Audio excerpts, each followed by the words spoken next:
Oasis TV, the network in service to humanity.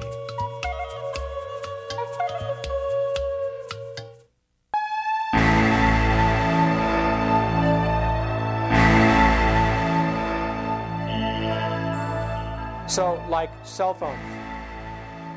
Cell phones, yeah, cathode ray tubes, even though they're plugged into, 60 cycle a second power, the cathode ray tube generates very high frequencies too.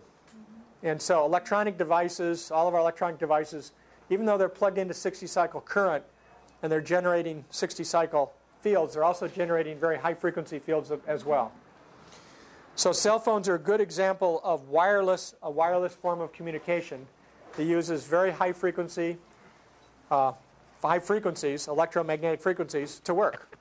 So we're sitting here in this room here, and every one of the trillions of cells in our body is being radiated by thousands of cell phone conversations. Thousands. All around us? All around us. To the city van. Yes. If wherever you can use a cell phone, depending on how many people are using cell phones in that cell at that time, all those frequencies are going through you. Every cell in your body. And it's getting worse basically every day. So you're obviously exposed to more electromagnetic fields if you're actually utilizing the telephone, if it's close to you. Yeah, good question. Sure. The question is, if you're just sitting around, anywhere a cell phone, can be used, but you're not using it, you're going to be exposed to a lot of electromagnetic radiation. But as soon as you start using a cell phone, put it up next to your head and turn it on, you're going to be exposed to a lot more. In fact, a lot more, maybe 1,000 times more. And in fact, that radiation, a third of the radiation goes right into your head, a third of it. The FCC requires that these type of wireless cellular phones, handheld versus the ones that were wired into your car, they have to be 1/5 the power of of a wired-in cell phone. That's because of health. Right. And that's a very, very, very, we think that's a very low, standard.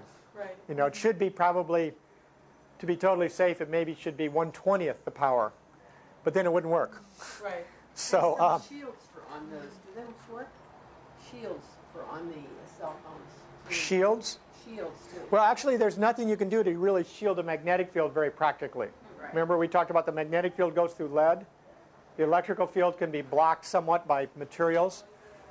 Like if there's, a big source of electromagnetic radiation in the next room here, the electrical field will be mostly blocked by this wall. The magnetic field will go right through it. So there are no practical shields for magnetic radiation. We'd have to be in a very, with a room lined with very thick ferrous metals or lead, and it would somewhat, attenuate the field, but not very much.